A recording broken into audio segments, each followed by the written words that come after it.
What's up, guys? Sub-Zero here, back for another VOD review. If you guys missed it, today was day one of the Project PBE Major.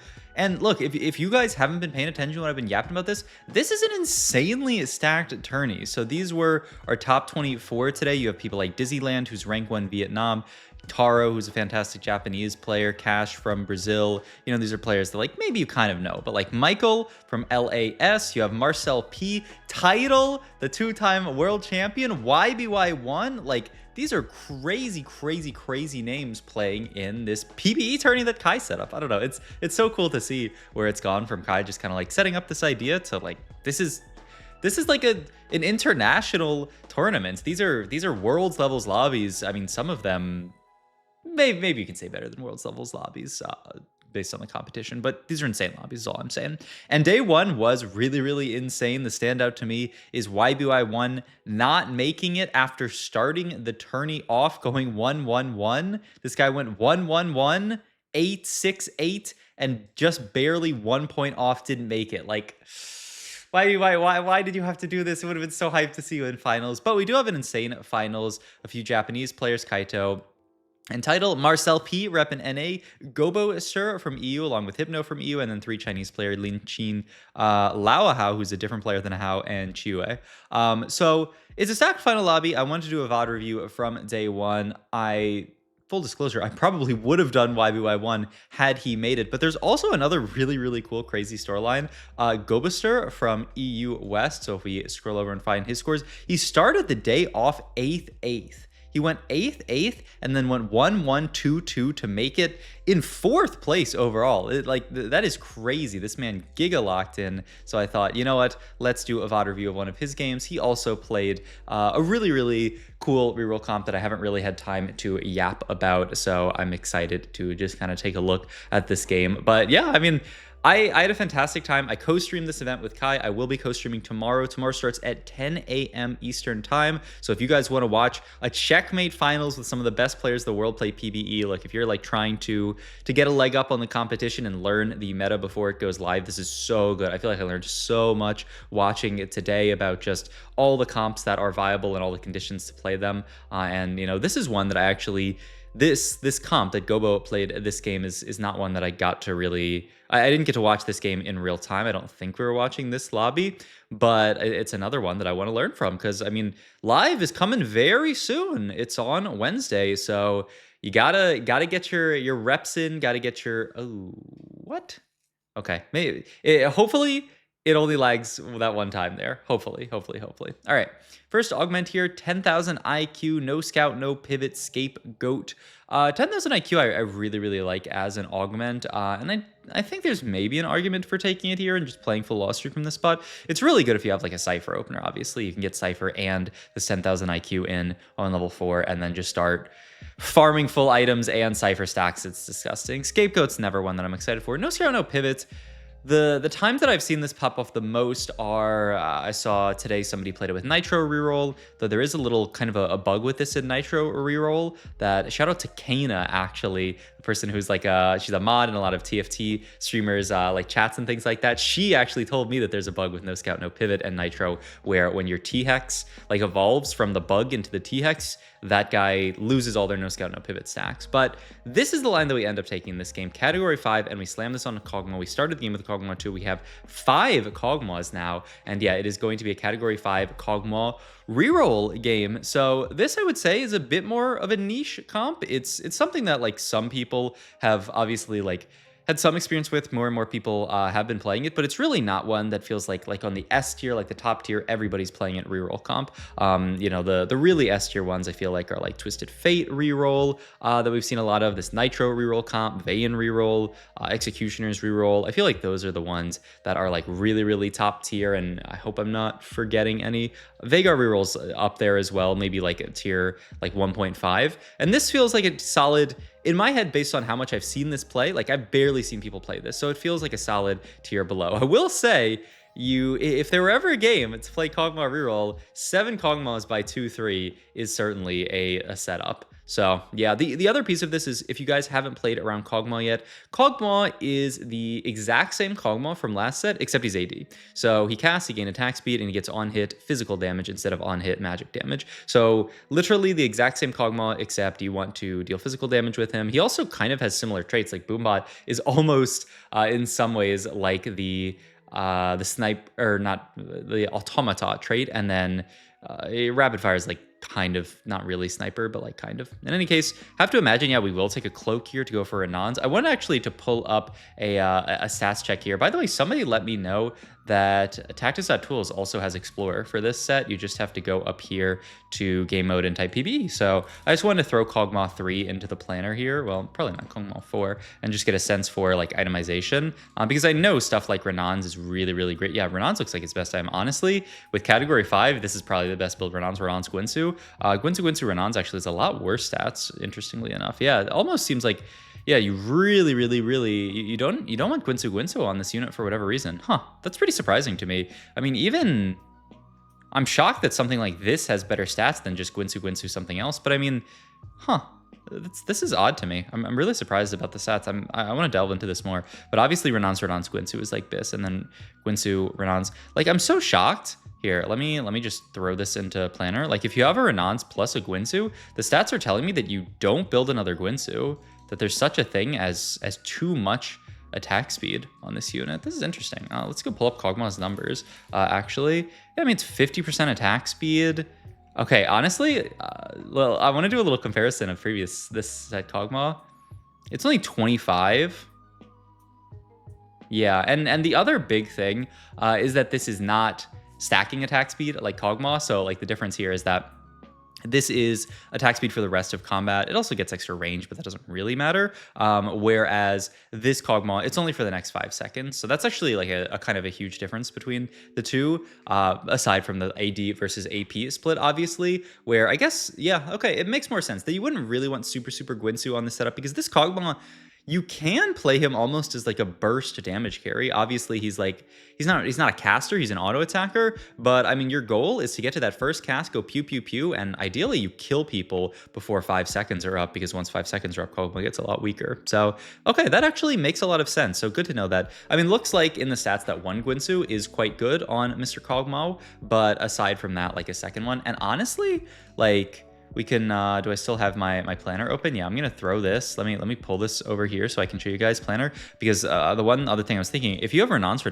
because this is our spot here, would you build it? Wow. I mean, stats say you wouldn't. Stats say you don't even build Gwinsu with Renans. You just use the attack speed to fund it. And like, obviously triple Renans is good, but look, Deathblade is a trillion times better than the Gwinsu here. Just, I mean, it makes sense, right? Renans is an item that skills really, really well with AD. You know, the bolts are based on your physical damage. So, I mean, it makes sense then that you would really, really want to just build like a Deathblade. Renans, Deathblade looks like this Kog'Maw, and we are on the way to that. And if not that, you can take IE, which is surprising as well to me that IE is that good on this this version of Kog'Maw, but we'll see. Usually the way units like this work is that extra damage, that on hit damage cannot crit without IE. It's not an auto attack. I mean, it is kind of an auto attack multiplier, but I mean, the IE being good enough in the stats suggests to me that you do need the IE for the extra damage on his spell to crit. I mean, let me know if I'm lying, but that is probably correct based on what the stats say. I mean, there's our last Kog'Maw. Do you just dupe this and send it? He's gonna make the Renans to pop off the item, and we are triple Runans Kog'Maw. My God. I mean, yeah, no Deathblade to be made here, and I think the stats do indicate that you would have preferred to go Deathblade here, so you could have reforged something. I guess it's awkward to reforge here, because like, you could reforge Sword, but then obviously you can't make Deathblade. So, and anything else, like you could reforge Tier, but then that actually gets rid of your frontline component that we got to make here in Adaptive Helm. So I think this makes a lot of sense. Second Augment here. We're done with damage items. Piercing Lotus sounds really gross. It gives you that crit chance that we said is pretty decent, and it gives you armor a shred. So I'm looking at that. Ooh, Radiant Refactor here. My God, which Radiant item are we gonna make? We make Radiant Renans Kog'Maw. We get a Tier here. I mean, do you ever just reforge Sword here? You also have this Anvil to pop. I guess you can pop Anvil Oh, okay, yeah, we pop Anvil here, and then the second we get the Deathblade, we move items over, yeah, so full Deathblade goes onto the Kog'Maw. Like I said, so good. This is actual Gigabis Kog'Maw, Astrobis Kog'Maw with the Radiant item as well. Oh my god. And also, it's kind of interesting the board that we're playing because we hit really fast. We hit Kog'Maw before we hit anything else. So we're not in this spot where we can just like decide to, you really, once you've found the Kog'Maw 3 here, the value of you rolling deeper is pretty low, right? You don't want to just sit here and roll forever to try to find like a Skarner 3 off of one Skarner. So I'm curious actually what board we're going to play. We're kind of playing a cool mishmash board here. Actually, yeah, I mean, just because we found the Sejuani, we said we could play 4 Vanguard, but we'd rather just play 2 Vanguard, 2 Bastion, just because Sejuani is a good unit, and playing good units on your board is usually a good thing to do when you play TFT. I'm giving you guys that tip for free, by the way. I'm not even requiring any payment, though. I mean, if you want to super chat the video, there's nothing wrong with that. I was looking at Chain here. Yeah, I think Chain makes the most sense. You could just make Vow here, Vow Adaptive. I don't really want to make double Adaptive, though. Probably not that bad. You can level in this situation where rinsing really hard. Yeah, Gobo's going to do a quick scout of the lobby and say, like, am I actually going to lose any of these fights? Because if I'm not going to lose, like, I don't even need to level here. And I think he's confident enough that he's going to win these fights, especially working on the Sedge positioning. Doru Wawa, the TFT editor, sometimes high elo player, was flaming me in my Twitch chat. Not really flaming, kind of constructive flaming. He was like, you got to work on your Sejuani positioning because left side or right side, if you put it, you don't even have to put her full left or full right, just second from the left, second from the right, like exactly where we have Sedge here on the left side, and then second exactly where Gobo's swapping back and forth. This allows Sejuani to stun the corner, which is usually quite important. Usually stunning enemy carries is a good thing to do in TFT. So yeah, just once again, another free tip for you guys. We actually put Sedge here. Does this stun corner? I guess we'll see. I feel like it doesn't. Yeah, actually a little bit of a miss there from Gobo. It ends up being fine. And yeah, I think he hovered there. Like he clicked on the corner unit. He was like, oh, I messed this up. So yeah, you really want to do second from the left or second from the right from Sejuani so that she gets that stun off. But okay, 94 HP, 9 streak here. I mean, you can see the power of this Kog'Maw unit. He is just a monster. He's spitting on everybody. And yeah, it's cool to see the 0 Gwinsu Kog'Maw. I wasn't really thinking about that fact, but he's actually like a significantly different unit because the attack speed doesn't stack infinitely, which is why something like Gwinsu is so good.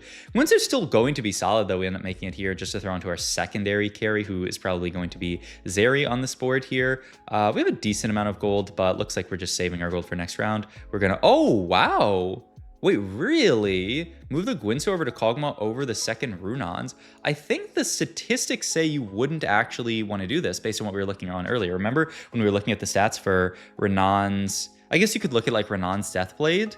I mean, why not? We've gone this far. Let's look at the stats for Renan's Deathblade. Obviously, going for like putting a Radiant item into the filter is going to mess things up a lot. So I'm just going to throw Renan's DB in here and get an idea for it. And yeah, look at this. Yeah, this is actually a pretty big miss from Gobo. The Gwinsu here is way worse than the second Runon, or the second Runons onto Kog'Maw. So interesting. I mean, you can do this to filter it out. It doesn't really make a difference there. So good to know. Yeah, it's that like once you have a certain threshold of attack speed and Runons is really enough, you don't need the Gwinsu, which is, it's interesting. I mean, it's still a fine item on Kog'Maw. It's not like we're going 8th here, but yeah. Implants sounds fantastic. Get some more AD onto our units. Ascension seems like fine, but yeah, I think, ooh, Epitaph here ends up getting taken. I mean, very solid as well. The attack speed, never bad. I feel like I probably still would have stuck with the implants just because of the really nice synergy between Renan's and just extra AD, and then the HP is never bad. But I mean, this is obviously not too bad either. Move the Renan's over to the Zeri, and yeah, I mean, this is fun. We're kind of playing We're playing a Bastion Zeri comp, but we're fitting in Kog'Maw on this board. The only awkward thing is we can't fit 6 Bastion Zeri Kog'Maw because then we'd be losing Boombot, which I think is a big part of the damage. Also, my god, Hypno here has the early Samira on 8. The Samira units feels so disgusting these days when you're playing around AMP, but just in general. Yeah, he's kind of hovering his idea of getting more Boombots in. Ooh, kind of I wanted to... It's actually so annoying to backtrack in this, so we'll just see the board that he ends up building this game. Upgrades the Shyvana. God of the Net has to get picked up here. find a... why are we holding this Vex too? Okay, we do hit Zeri too. Oh my god, we find a Renekton here, who's obviously huge to play on this board. So this is going to be our board actually for Bastion. We fit in our +2 is essentially, because normally you'd be able to fit 6 Bastion on this board, our +2 just ends up being God of the Net plus Skarner. I mean, I think this is pretty solid. We can end up in a world maybe where we Bastionify the Skarner. What else could we do? We could Boombot the Zeri. That sounds really, really gross as well. Probably Boombot Zeri first priority, and then maybe there's a... I don't really see how we're going to get like Vanguard in. I mean, I think eventually we had into Team Planner, you can get... I mean, there's not really an easy way to fit some kind of like bruise or anything like that. So yeah, take the cloak here for Evan's Shroud. Really, really important to build because we are doing a disgusting amount of physical damage and the board has no armor shred at this point. So we get that built and we're off to the races. I mean, our spot is fantastic. Okay, we actually end up burning a remover there. Yeah, I don't know. I mean, I think both Garen and Renekton hold even Shroud pretty decently, but I feel like Renekton is the obvious choice here when you have 4 Bastion in. And yeah, he's honestly thinking about the 6 Bastion, potentially on level up, but I don't really understand what the board's going to be on level up because, I mean, there's a lot of stuff you want to fit. I mean, are you open to dropping out of Boombot onto this Kog'Maw? I feel like it's a lot of damage. Whenever I've played around these Boombot carries, we do get Bastion mod here. He does take Bastion over Boombot, which is also pretty surprising to me. Bastion... I mean, maybe Gobo just knows that Boombot is actually not doing that much damage. I feel like I would have taken Boombot Zeri in this spot. It's triple item Zeri, whereas we're just getting Bastion onto a random Garen. I mean, I guess his idea is his idea is to drop out of Boombot later. Okay, so that's the idea. That's the reason he took Bastion here, is that he's saying like on like the tankiness of 6 Bastion is enough. Especially maybe also the call out is just like we are strong enough, so we don't need to, like, we have enough damage. Do we really need Boombot for extra damage? I guess not. This also seems like a pretty easy take here. This is the Treasure Dragon that rolls another Augment selection, which is so cool. I've seen this a few times in VODs, but I haven't actually got a chance to play this yet myself, which is so tragic. But yeah, I mean, this is actually disgusting. We got Spirit Link, which is obviously tankiness on tanky front lines, always good. Also kind of like extra HP on front lines that have a bunch of RNMR is always good because of just the way that stats multiply onto each other. But the other big call out here is that we got a Redemption. Redemption, another fantastic item on these Bastion type front lines because you get a really tanky front line, you're healing up, you're getting damage reduction onto the armor NMR. It's just perfect. Yep, we end up picking up this dude here, so we can now level if we want to and play 6 Bastion. I don't know. Yeah, okay, we are. It looked a little bit weird, like we waited a little while on that. I mean, it's close gold-wise, but yep, we love and play 6 Bastion. So this is why we turned down the Boombot +1, just because we're saying, you know what, Renan's, Guinsoo, all these items, like, if a fight goes long enough, we are going to win the fight. So all we need now is, you know, buying time, and 6 Bastion is going to do that way better than just a random 2 Boombot is. We do actually end up losing to the Vayne, who is kind of our arch nemesis here. As far as what we can take here, I mean, you can take Rapid Fire mod and throw it onto Renekton. Yeah, I mean, Rapid Fire Renekton will be a little bit of a beast here. But yeah, I mean, you don't... The Vayne board is really, really rough because, oh, this also was pretty... I don't think this was intentional. It looked like we blew... Yeah, I mean, especially kind of getting AoE'd a little bit down by the guy with the big slammy sword, Diego. Okay, we still end up winning the fight anyway, so it's fine. It's fine. But yeah, that was a little bit sus there. But yeah, I mean, I think this makes a lot of sense thinking about it more, the Bastion setup. And I mean, the only kind of tragic thing about our spot, we went really aggressively quick 9 because we wanted to spike with the 6 Bastion. I think if I were in this game, I probably would have sacked a few more rounds because, like, we don't have Sedge 2 still. Like, do not forget about the fact that our front line, it's 6 Bastion, so it's a little bit tanky, but like every single... Do we even have a 2-starred unit on this front line? I think the whole front line might be 1-starred, so it feels a little bit bad, I would say, to just... Oh yeah, we have a Shiv too. Sorry. No flame. Ooh, Bastion +1 here. He actually... That was actually kind of a miss there as well. We sold that Urgot, right? Yeah, and immediately we regret it. We're like, oh, why did we sell this Urgot? Oh my god, because like now with the Bastion +1 we can fit it. I mean, this is the only circumstance when we would have been able to fit Urgot, if that makes sense. You know, like you can kind of cut anything here, so we're actually just gonna play double Renekton here, and then the Bastion Garen here. Oh, it's a little sketchy here, but I mean, it's okay. We got double Bastion onto the Garen, but I mean, the second we find another unit, we can always just move this Bastion spat. Like we get an Urgot, we can move it back down to him, and yeah, not bad. And I mean, 2 Renektons is 2 Renektons, so not bad here. But yeah, I mean, that's like I said, the only circumstance in which you would have been able to play Urgot if there was exactly Bastion spats. We said, you know what, I'm gonna gamble if there's no Bastion spat on character. carousel, which is, you know, not that crazy. Ooh, I didn't think about this, but Fiddlesticks actually adds Techie. Wait, we are playing Techie, right? No, it doesn't. It doesn't add Techie at all to this board. Okay, I'm a liar. It could add Techie to this board if we had the Shyvana, but we're playing Poppy here just because we needed the extra gold. But you could fit Techie onto this board with the Fiddlesticks, which honestly sounds not bad. I mean, it's not gonna be better than something like an Got 2, but I mean, it's something you could think about later. We end up losing this fight as well. Oof, this game is getting a little close. This is where I feel a little bit bad about, and then Boombot bot onto Zeri here, 1,000,000,000%, right? Yeah. This is where I feel a little bit bad about the fact that we made such a poor level up and you know, weren't able to find Sejuani too. Like, this is where we're getting punished for it. Our front line is just not really having it, but at least we're gonna have about 20, a little bit more than 20 gold to roll down here. God of the Net 2, Sedge 2. These are big hits. Find the Chosif Gath here. Cho'Gath so nice in this spot because we can move Bastion Spat over to him. We certainly should, right? Oh, we burned our remover. Oh, wow. I mean, to be fair, moving items over to Garen feels... Oh, no, we still have another remover, though. We definitely need to move because this Garen is already Bastion. I mean, the only big thing is... What is the Bastion emblem bonus, actually? Because they added bonuses to a lot of these emblems. So maybe we just think that that's worth it. Gain 10% of R&MR as AP. Wow. I mean, yeah.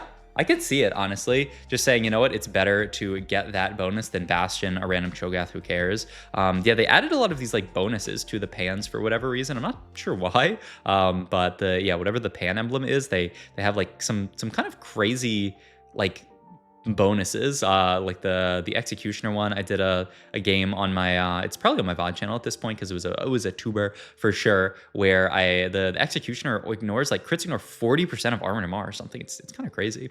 Also, now that we finally hit our front line, like I talked about, like, that was the big thing that was holding our board back. Now that we have this front line, we are starting to win again. We are locked in for top 4. We need another win to lock in top 3. Hypno's board, remember, was that AMP board, was so disgusting. So we'll see if we can get to that. The Vayne board also, like I said, arch nemesis. It's just the Vayne just gets to ignore all the armor and MR with true damage. Okay, not all of it, because she does a decent amount of just physical damage, but she gets to ignore a lot of it, which is pretty bad. We put the Kog'Maw opposite side to kind of give him time to scale, though I don't know if you actually want time to scale because the Vayne scales harder than your Kog'Maw. Yeah, we lose this fight. Like I said, it's going to be near impossible to beat that board just because of the way that the matchup works. Boombot +1 on Carousel here. I actually don't know why. I think somebody's pinging it just to be like, you know, this guy's got Boombots on his board, I'm afraid. But, like, does it actually do anything? Like, no, not really, because, like, what are we going to do in this spot here? Fit 4 Boombots somehow? TG moves over to Renekton. I don't think we actually... We couldn't check that on bench now that I think about it. That's so funny. Like, ideally you'd check the item, but it's probably always going on Renekton. And the only thing here is making sure your redemption lives a little bit. Yeah, because this Vayne's aggroing onto redemption really early. Wait, we rotate into Michael. That's so unfortunate for us because, like, I mean, I don't know if the Hypno board is beatable, but it might be a little bit. I mean, actually, wait, holy... Wait, what actually happened there? Well, I'm so shocked that we beat Michael after losing the previous fight. I mean, it's just a TG diff, and then also he's yapping a little bit about matchmaking in chat just because, yeah, we dodged this Hypno guy forever. Okay, I guess it's a high roll to fight Michael then. I don't know how that fight swung so hard just on the fact that we moved to TG to Renekton, I guess, a slightly better item, and the Kog'Maw cleared the board. We cannot sadly clear this board, so it is going to be a loss to the AMP board, but a fantastic showing from... Remember, this is one cost reroll. One cost reroll usually does not cap out high enough to win lobbies. So fantastic game from Gobster. Going to be rooting, obviously, for our NA rep in the final lobby. So Marcel, do what you can. I mean, he was in the co-stream a decent fit, yapping with us. I mean, not like in the call, but in the Twitch chat. So also, yeah, go check out the co-stream. It's gonna be less than 12 hours from when this video comes out. We will be live. So I'm gonna go to bed not too long after I drop this video so that I can wake up early in the morning, get ready for the co-stream, 10 a.m. Eastern time. It's basically World Finals. But I mean, the prize pool is a small portion of that, though. You can donate. This is not shouting out for me, shouting out to Project PBE. You can donate to increase the prize pool for Project PBE. So if you're somebody who wants to support competitive TFT, and this is something you want to support, somebody like Kai, who has put in a disgusting amount of work. This guy told me over the last week he got like 20 hours of sleep, like throughout the week, like 3 hours of sleep on average a night. Like, this guy put in like an insane amount of work for something that he doesn't even, it's not like he's profiting from this. He's actually anti-profiting from this because he's putting his own money into the prize pool for Project PBE. So if you guys have, you know, a few bucks and you want to donate, I'll have the link. It's in the Project PBE Discord, or I'll have the link. It's on the Project PBE website. Actually, you can donate to increase the prize pool. And, you know, maybe also just tune into the Kai stream and throw him a few bucks or something like that, because this guy put in so much work to put this together. And it's just so cool to see how it's doing. And I hope that Kai got a long sleep today. I think he finished the stream with me, and he's like, I'm gonna go like crash out, and I'm like, you need that, Kai. So come check out the co-stream tomorrow. Thanks as always for watching my videos. Please like, comment, subscribe. Check out the links I have down below for Kai's co-stream, for the link to donate to Project PB, like I said. And I will see you guys tomorrow for the co-stream. And if I don't see you guys then you're being mean. Why would you be mean? Okay, I'll see you guys in the next video. Bye.